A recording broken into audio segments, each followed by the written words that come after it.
Welcome to the Less Doing podcast, where you will learn how to start living more by doing less. Let me help you optimize, automate, and outsource your entire life so you can focus on doing the things you love.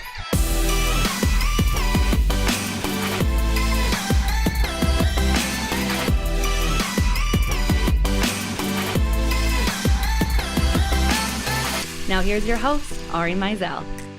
Welcome back to the Less Doing podcast. I'm your host, Ari Meisel, and my guest today is Elaine Pofeldt, who is an independent journalist and speaker who specializes in careers and entrepreneurship, and she's the author of the new book, The $1 Million One-Person Business, which talks about how entrepreneurs are scaling to $1 million in revenue prior to hiring employees, which is awesome. So, Elaine, thank you for taking the time to talk to me today.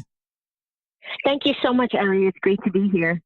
And by here, I think it's worthwhile pointing out that Elaine and I both have 4 kids, and we're both in our cars independently right now recording this podcast. So that is life when you're busy.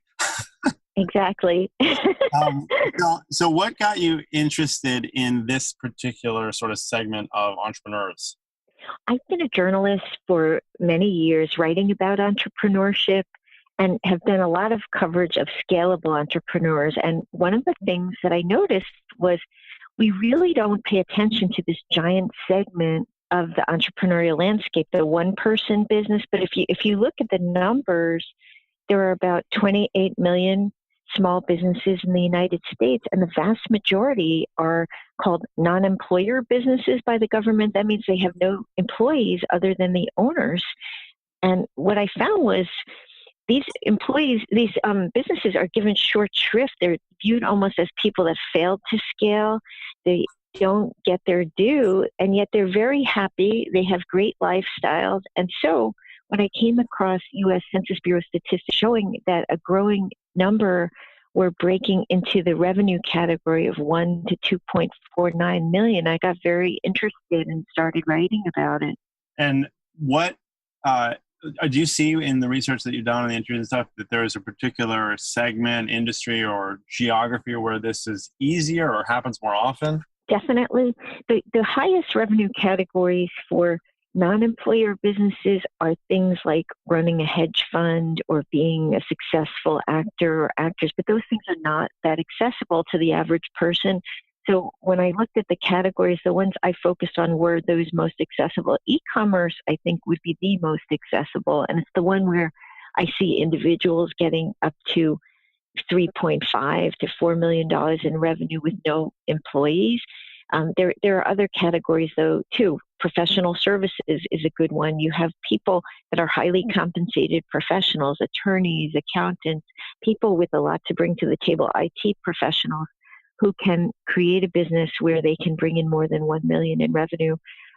Personal services, so people like nutritionists, fitness trainers, people like that who build a following and maybe have adjunct products. In another one of the categories, which is informational marketing, can do quite well. So they might do webinars, they might do a very successful ebook, they might do courses. Courses on Teachable and other platforms like it are a hot area right now where I see people getting above 1 million if they have something really good to offer. One category I did not expect was manufacturing. You'll see people that are using co-packers to create food products. A co-packer is a plant that will put the labels on the jar and safely put the food in the jar so that you can sell it in a supermarket and nobody will be poisoned. You can't really make a food product in your kitchen and sell it on any level of scale. And then real estate is another one where you can do that on the side in many careers if you have a little bit of extra time. There's one entrepreneur in the book, Corey Binsfield, who is a financial planner who lives in Duluth, Minnesota. And over a period of probably about 20 years now, he has amassed 116 rental properties. They're duplexes, reinvesting the money from one to buy the next one. And that became his $1 million one-person business. And well, okay, but so that that in itself sort of makes sense to me, right? Like there's obviously more access, we can reach more globally and stuff, but there's obviously, I'd say 95% of those smaller financial planners who never make it anywhere near that, and certainly never do it without employees, right? So is there some, sort of, I hate to use the word like secret sauce, but is there something there that sort of differentiates those people that do hit that mark? Absolutely. I think in a lot of ways it comes down to process. And I know that sounds really boring, but it's really exciting when you see the results. Pardon me? Nothing about process is boring to me. Oh, okay, awesome. Well, one thing that they do is automate a lot, which you are obviously a big expert in, and I've learned so much from you, Ari, about that. They'll use a lot of different apps and tools to take away a lot of the menial tasks from the business so they can focus on the higher level things that really move the business forward. They use freelancers, and the rise of platforms like Upwork, Freelancer, People Per Hour has made that a lot easier. They'll use virtual assistants. So they're not doing all of the work themselves, even though they're non-employer businesses by the government definition and how they pay their taxes. There are other people that are supporting tasks for the business. The other thing they'll do is use outsourced services. That might be something like fulfillment by Amazon. So if they're doing e-commerce, they're not packing up every box themselves, because that isn't really growing the business. That's tedium, really. And they might use other services for things like handling their invoicing. One of the entrepreneurs who keeps on growing his business, Harry Ein, as a seller of swag, so those tote bags with a bank's name on it, that type of thing. He runs it from his garage. He's a young dad who is very involved with coaching his son's sports teams and doing a lot of activities with him. He wants to protect his time, but he also wants to grow the business. He has gotten to about $4 million in revenue currently, and the way he does it is using a back office service specifically for swag sellers called I Promote You, which does a lot of the paperwork of the business. And as his cash flow has grown, he's used more of the service. So he hasn't outpaced his ability to pay for the help that he needs. So those are really important things. I think they step back from the business more than the average person running a one-person business and think about, okay, how am I doing things? How can I document what I'm doing so that somebody else can do it, so that they don't have to keep repeating themselves over and over again? You know, if they, for instance, have to use multiple freelancers, sometimes as you scale a business, some of them have hundreds of freelancers working for them. If you document things, it makes it much more standardized. It ensures good quality in what you're selling, and it helps you to scale. Well, now, so it's near and dear to me because I'm at least in my businesses, I've always been sort of like against having someone be an actual employee, and I always found not only is it a better relationship for me and cost-wise and forecasting-wise for my business, but I feel like I get better work out of people when they are in a sort of contractor state. Now, obviously, it doesn't work for every business, but do you see this as something of an indicator that maybe the concept of an employee is going to sort of change in general? Absolutely. I'm in total agreement with you, because when you think about it, when somebody is an employee of a company, there's a certain point at which their interests are misaligned with the company's, right? Because the company is made to gain profits. Basically, that's the purpose of a for-profit business, is to generate profit. So how do they generate profits? By paying employees less than their work is worth, so that they can mark up the work. So that's why we have labor unions and things like that. I mean, their interests are not the same. When you are using a contractor, you both get ahead if you give them work, right? Business is growing and so is yours. So you're in total alignment. Sometimes you do need an employee because of labor laws.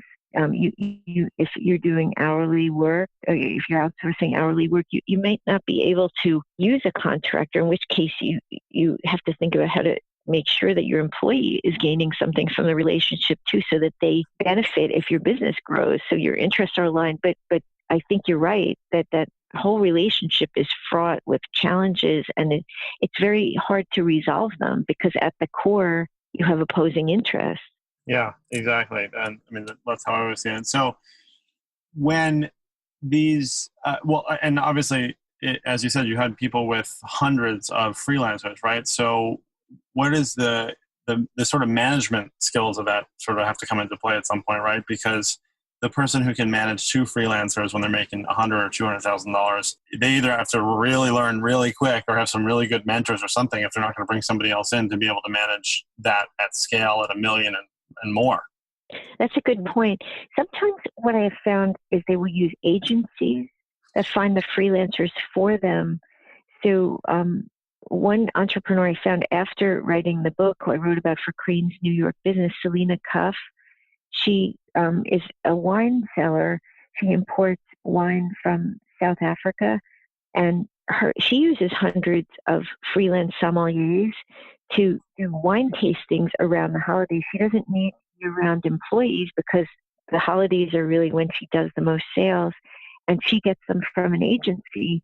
So she doesn't really have all the logistical issues of managing them, which could really get thorny when you have that many. I would say that often is a good way to do it. I've seen with some of the entrepreneurs, they will use outsourced customer service personnel who come through an agency that manages them for them. So they're freelancers once removed. And that often is the best way when you have a lot of them. If not, what I've seen people do is as they start adding more, it's similar to adding employees. You start putting more processes in place and documenting how a customer service call should be handled, or how such and such a job should be done, or what we expect a video that we produce to contain, or how an article should be written. As a freelance writer, for instance, I write for publications that often employ hundreds of different freelance writers. They'll send me writers' guidelines.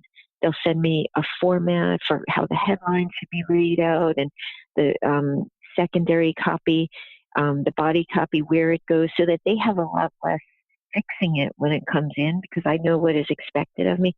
That's important. People don't often slow down to put those things in place, but if you do, in the long run, it will save you time. And do you see situations where people are, look, if you have a business that is growing this way and it has dozens or even hundreds of freelancers and they're doing $1 million or $2 million or more, is it feasible that kind of a company that starts off that way and scales that way and has those processes could scale, way beyond that without having to ever have employees? I guess at some point you do need a leadership team of teams, but what's the limit, right? Could they get to 10 million? Could they get to $50 million in revenue without having an employee?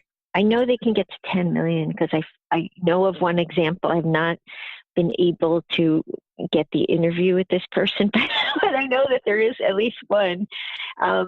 I think there is no limit to it because there's no limit to how technology will change. And I think technology is really what's driving this trend. We can do so much more as individuals than we ever could do before at very low cost. One example I often think about is a website, right? 10 years ago, I remember advising a client who needed a business website that to put his website up and have all the features he wanted, it would cost $50,000. And I was working in-house in a corporation prior to working with him, and I had just priced this out, and I knew nowadays that's laughable. It would never cost that much unless it was a really big company site. So when you think about just that alone, right, anybody can just put up a website, the things we can do with our phones, in terms of processing transactions, live streaming video, all the many different things. I just think it's unlimited. And I am going to be really fascinated to see how far people can take it. I talked to one venture capitalist who thought it was possible that there could be a one-person business with a $1 billion valuation. That wasn't revenue, it was valuation, but who knows? Who knows? But I would like to challenge anybody listening to see how far you can take it. I think we're just seeing the beginnings of this. Right now, there are over 36,000 businesses out of the 28 million that are in this category. That's tiny, right? It's a tiny percentage of the total. But that's because, in part, people don't even know it's possible. So people, I think, set artificial limits on their own business growth, thinking, there's a certain point where I have to have an employee, and maybe they don't. And maybe, like you pointed out, maybe the relationship with a contractor might be better. I am not against hiring employees, though. I think there are just certain times when maybe you need somebody around all the time. You need a lot of control over their time. You need to train them. You need to dress them in a uniform or whatever it may be. There's certain things that make somebody an employee. I would say you can look at the labor department's criteria for that. You shouldn't break labor laws in order to meet this challenge. But a lot of times you don't need someone in an employee role. Like if it's a web designer or somebody that you use occasionally, you probably don't need them on payroll, and they may not want to be anyway. So I would say try to take it as far as you can take it, and then get in touch with me and let me know, because I'd love to hear the story of how you did it. Yeah, you sort of answered what my next question would be. So that's fascinating to me, and I love seeing this happening more and more. So the last question that I always like to ask in these interviews is, what are your top 3 pieces of advice for people to be more effective? You can interpret that however you like. I think you have to be very open to what is going on in real time in your market. A lot of people see things on the internet about creating a funnel business or, 5 easy steps to an automatic no work business. The businesses in this book are not those types of businesses. These are real businesses with real products, real services. They're not automatic. There's some legwork to it, and that the owners are real-time learners. They're constantly taking in feedback from their customers and from the market and fine-tuning the business to reflect what is needed for it to succeed. So you've got to be fully engaged in it, and you've got to be open to being a student of what the market is teaching you, and not really expect shortcuts. The shortcuts are in terms of automating and that sort of thing, but the bigger stuff in the business, like thinking about the strategy, none of that can be automated if you want to grow a business. I would say people are very important. Even though we're talking about one-person businesses and partnerships, nobody operates in a vacuum, and the success of these owners is because they are connected to other people. They're connected to their customers. They talk to them. A lot of them even know each other. They talk to other entrepreneurs. They're out there. They stay focused on their business, but they also get out and get feedback from other people, mentors, coaches. They go to weekend workshops and things like that because they know that they need to be connected with other people. And then the final piece of advice, if you haven't started a business, is have a bias to action. Don't just sit around reading books and listening to podcasts and thinking about it. At a certain point, you got to just take the leap and do it. There's no substitute for doing. And the people that really build a business are the people who go out and get that first customer. Once you have a customer and you have sold something, it's becoming a business. And if you keep doing that repeatedly, you will have a business. I see a lot of people, they expect perfection of themselves, and it holds them back, and then they never go after their dreams. So I would say try things. Do not be afraid to make mistakes. Everybody in these businesses has made a lot of mistakes, but the difference is they just kept on doing it until they got things right. So those are my pieces of advice. Those are wonderful. Thank you, Elaine. So where can people find out more about you and, of course, pick up the book? They can find out more about me and the book at the website, $1,000,000onepersonbusiness.com. It's all written out in words, not numbers. And the book is available in major bookstores and on Amazon.com. Wonderful. Well, Elaine, thank you so much for your time. Thank you so much, Ari. This was a lot of fun. Thanks for listening to the Less Doing podcast. At Less Doing, we help entrepreneurs who have opportunity in excess of what their infrastructure can support to set up systems and processes that empower a team to ultimately make themselves more replaceable. That way, they can optimize, automate, and outsource everything in their businesses in order to be more effective. If you want to find out more about Less Doing, the podcast, the blog, the books, and all of the wonderful programs we offer to help you get from where you are to where you know you want to be, go to lessdoing.com/podcast and check out our OAO blueprint so you can get started today.